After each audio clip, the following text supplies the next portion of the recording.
Dans les chapitres précédents de ce cours, nous avons allègrement mélangé du code Java et du code HTML dans nos JSP.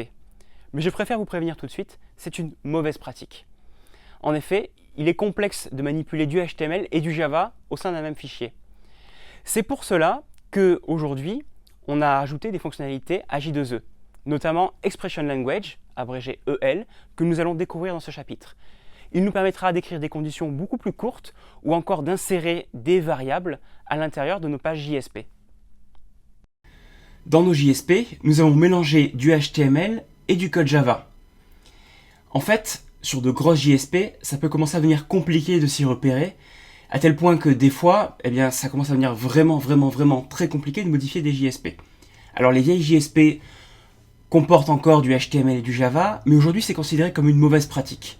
C'est pour ça qu'on a trouvé des solutions pour éviter d'avoir du Java et du HTML mélangés.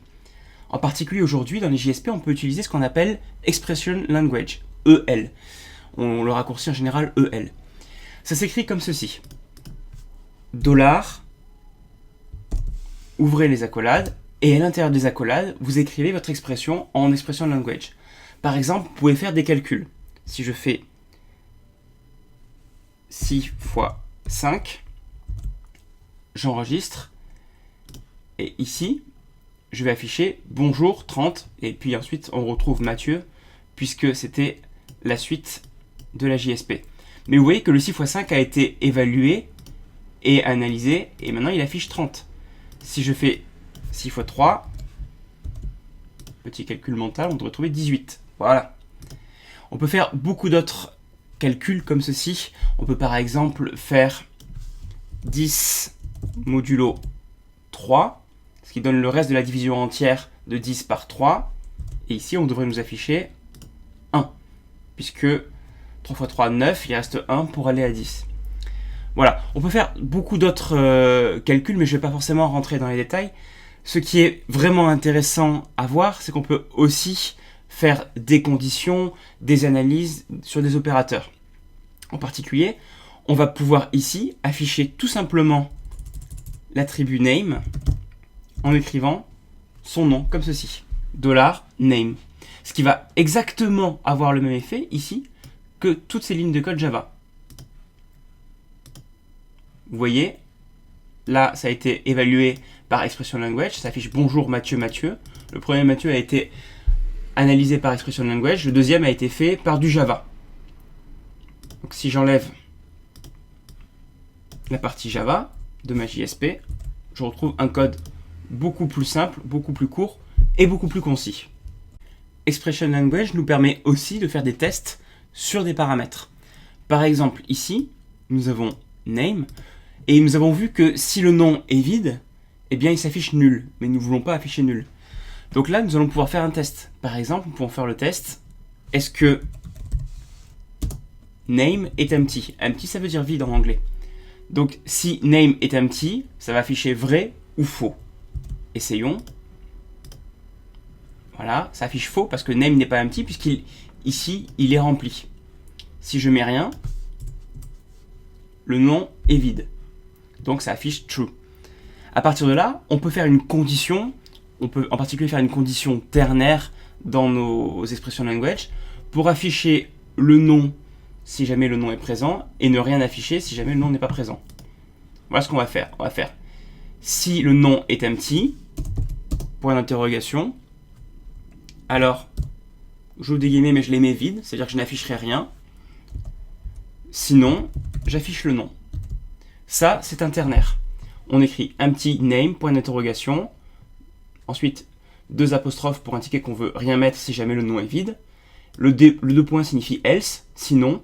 Donc si ce n'est pas vide, on va afficher le nom. Essayons. Voilà. Comme le nom ici est vide, ça affiche juste bonjour, c'est parfait. On n'a pas de bonjour nul.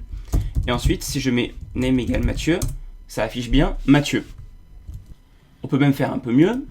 On peut retourner dans notre ternaire et inverser la condition.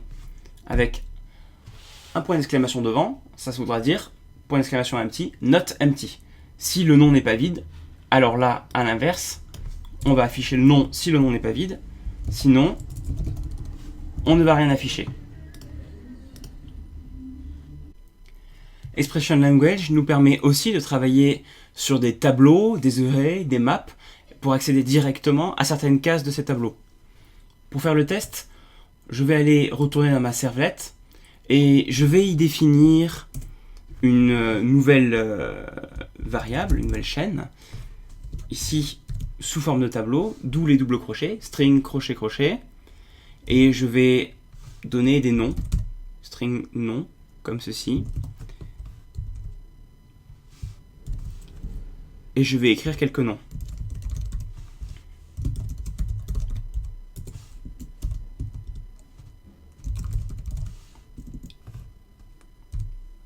Voilà, ça devrait faire l'affaire.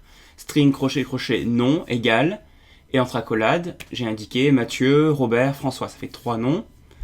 Il me suffit maintenant d'envoyer cet attribut. Request.set attribute nom. Et je lui envoie mon tableau de nom. Voilà. Et maintenant, dans ma JSP, avec Expression Language, je vais récupérer chacun des noms. Je vais commencer par le premier. Le premier est à l'indice 0 du tableau, comme vous le savez sûrement. Donc je vais écrire un nouveau paragraphe à la fin de ma JSP. Et je vais écrire $, accolade, nom, entre crochets 0, je ferme les crochets. Voilà. Et ici, on devrait m'afficher le premier nom, en l'occurrence Mathieu. Donc, je vais exécuter. Voilà, on m'affiche Mathieu dans un nouveau paragraphe en dessous. Si je veux accéder au deuxième nom de la liste dans le tableau, on devrait afficher Robert. J'ai mis bonjour, j'ai mis pardon, $nom 1. J'actualise et j'ai Robert. Et enfin, si je mets le deuxième, vous l'aurez compris, ça va m'afficher François.